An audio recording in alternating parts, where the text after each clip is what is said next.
सरस्वतीं व्यासं ततो जयमुदीरयेत्। मूकं करोति वाचालं पङ्गुं लङ्घयते गिरिं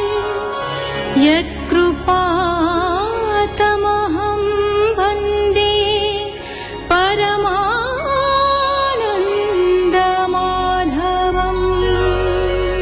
कालिय नागर विषाग्नि द्वारा विषाक्त थिबा ह्रद जल पान करी प्राणशून्य होई पड़िछन्ते। कृष्ण अमृत वर्षिणी कृपादृष्टि द्वारा समस्तଙ୍କୁ पुनर्जीवित करिछन्ते एवं कालिय को दमन करने मनस्थ करिछन्ते। शुक उवाच शुण राजन कृष्ण कथा जेणे खंडिब भव व्यथा संगे घेनी सुस्वरे कले वेणुध्वनि गोपाळे बनु पुष्प तोली कालिंदी ह्रद तटे मिली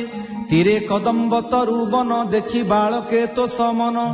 वृक्षे उठिले धातिकारे गाई चरांती नदी तीरे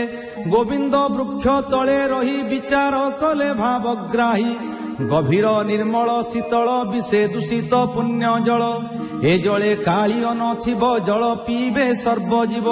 हेमंत मने विचारिले कदम्ब वृक्षरे उठिले परीक्षित उवाच भूमुनि कालिंदी ह्रदर कालिय करिथिला घर गोविंदे की कला क दोष किंपाता गर्व कले नाश कह ताहांको बाल केली बोले परीक्ष दंडधारी कालिय दर्प चुरी केन्हे ए कथा शुणिबि मु कर्णे। शुक उवाच बोलन्ति व्यासंक कुमार शुण परीक्ष नृपवर भारा निवारे नर हरि मनुष्य देहे अवतरी दुष्ट निवारी सन्थ पाळी दया सागर वनमाळी कालिय विषे जल नाश जन्तु न करन्ति ग्रास गरल जोगे जल वाये पक्षी न उडन्ति भये विशेषे गरल लहरी जल पियन्ते जन्तु मरी हेमंत देखी वनमाळी विचार कले मने भाळी मोहर न होई सहिला काळी अनीति आचरिला भारा निवारे मोर जन्म हेमंते विचारिण मन दास वत्सल ऋषिकेश गाढी पिंधिले पीतवास आनंदे बाहार स्फोट मारी कदम्ब डाळ करे धरी जळे पड़िले कृष्ण डेई देवे देखन्ति स्वर्गे रही जल जे उछुलिला बेगे सात्विक धनु चारि दिगे कृष्णर बल अप्रमित स्वभावे महिमानन्त खेलन्ति बेनी भुज ताड़ी शबद मेघ घड़ घड़ी कालिय शुणिला पाताड़ी किस शबद मोर जले देखिब बोली विजे कला सहस्र फणा उभारिला नयने देखिला माधव कोपे कंपई चक्षुस्रव नीरजिमुत देह कांति मणि कंकण झटकन्ति श्रीवत्स चिह्न पीतवास रंग अधरे मंदहास निश्चिन्ते खेलन्ति मुरारी सर्प धाइला कोप करी कोमल चरणी दंशिला देह निबिड़े बंदी कला गोपाळे वृक्ष डाळे थिले जड़े कृष्ण को अनाइले कालिय करिछि बंधन गरल बहई बदन नागरे बंधन शरीर देखि बालके थर हर मन नयन कृष्ण देहे ढली पड़िले शोक मोहे कांदन्ति कृष्ण को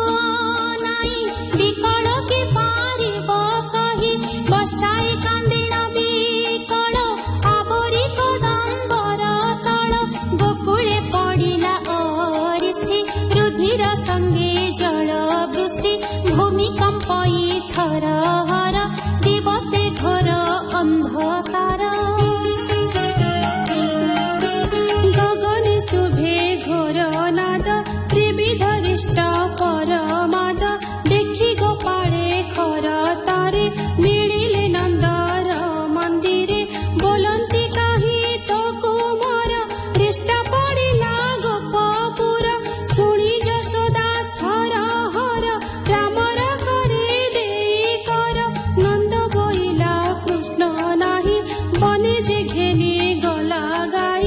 ଅନନ୍ତ ଅଛି ମୋର ଘରେ ହୃଷ୍ଟ ପଡ଼ିଲା ଗୋପପୁରେ ନନ୍ଦ ହୋଇଲା ସ୍ତମ୍ଭୀଭୂତ କାନ୍ଦଇ ପ୍ରାଣ କଣ୍ଠଗତ କି ବୁଦ୍ଧି କରି ମଇ ମୁହିଁ କେମନ୍ତେ କୃଷ୍ଣ ଦେଖି ମଇ ଯଶୋଦା ଶୁଣି ମୋହ ମାନ ଧରଣୀ ପଡ଼ି ଅଚେତନ ଶୁଣି କାନ୍ଦନ୍ତି ଗୋପ ନାରୀ ଚହଳ ଚଉଦିଗେ ପୁରୀ ଲୋଡ଼ନ୍ତି ଯଶୋଦାର ସୁତ କ୍ଷଣ କ୍ଷଣକେ ମୋହଗତ ସକଳେ ରାମ ଘେନି ସଙ୍ଗେ ଚଳିଲେ ବୃନ୍ଦାବନ ଲାଗେ କାଳିନ୍ଦୀ ନିକଟେ ମିଳିଲେ ଗୋପ ଗୋବସାଙ୍କୁ ଚାହିଁଲେ ହ୍ରଦେ ଦେଖିଲେ ଜଳ ରାଶି ଲହରୀ ଗଗନେ ପ୍ରକାଶୀ ଜଳେ ଦେଖିଲେ ଦାମୋଦର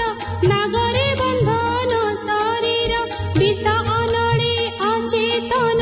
ଗରଳ ବହଇ ବଦନ ଦେଖି ରୋଦନ୍ତି ଉଚ୍ଚ ସ୍ୱରେ ଘୋରୁ ଗୋପାଳ ତୀରେ ତୀରେ ଗୋପୀଙ୍କ ଦୃଷ୍ଟି କୃଷ୍ଣ ଦେହେ କାନ୍ଦନ୍ତି ଅତି ମାୟା ମୋହେ ବିକଳେ ହୋଇଲେ ମୂର୍ଚ୍ଛିତ ନିର୍ଜୀବ ହୋଇ ଭୂମିଗତ ପ୍ରଳୟ ମଣିଲେ ଜଗତ କୃଷ୍ଣର ଦେହେ ସର୍ପାଘାତ ଯଶୋଦା ଦେଖି ମୋହ ଗଲା ଗୋପୀଙ୍କ ସାହସ ଉଡ଼ିଲା କୃଷ୍ଣଙ୍କୁ ଚାହିଁ ଅଚେତନ ନନ୍ଦର ଦେହେ ନାହିଁ ଜ୍ଞାନ ବାଳୁତ କାଳୁ ଯେତେ ଗୁଣ ସୁମରି କାନ୍ଦେ ପୁଣ ପୁଣ ଗୋକୁଳ ମନ ଜାଣି ହରି କାଳିଅ ଅଛି ଦେହେ ଜଡ଼ି କୃଷ୍ଣର ଶରୀର ବଢ଼ିଲା କାଳିଅ ଛନ୍ଦି ନ ପାରିଲା କୃଷ୍ଣର ଦେହ ଭାଗ ଲାଗି ସର୍ପର ଗଣ୍ଠି ଛନ୍ଦ ଭାଙ୍ଗି ତକ୍ଷଣେ କୃଷ୍ଣଙ୍କୁ ଛାଡ଼ିଲା ସମ୍ଭାଳି ନ ପାରି ବୁଡ଼ିଲା ଉଠିଲା ଖଣ୍ଡେ ଦୂରେ ଯାଇ ଗର୍ଜିଲା କୃଷ୍ଣଙ୍କୁ ଅନାଇ ଫଣା ସହସ୍ରେ ଉଭାରିଲା ଗରଳ ଅଗ୍ନି ଉଦ୍ଗାରିଲା ଜିହ୍ୱା ବୁଲାଇ ଅନ୍ତରାଳେ ନାଗ କୋଟିଏ ଛନ୍ତି ମେଳେ ନାଗେ କରନ୍ତି ଫୁଫୁକାର ବିଷେ ପିଙ୍ଗଳ ଦୃଷ୍ଟି ତାର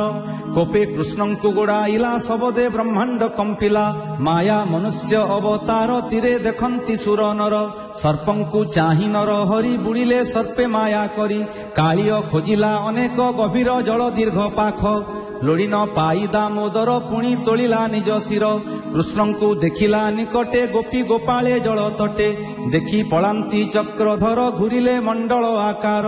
ସର୍ପ ଗୋଡ଼ାଇ ନ ପାରିଲା ଫୁଟିଣ ଗରଳ ଛାଡ଼ିଲା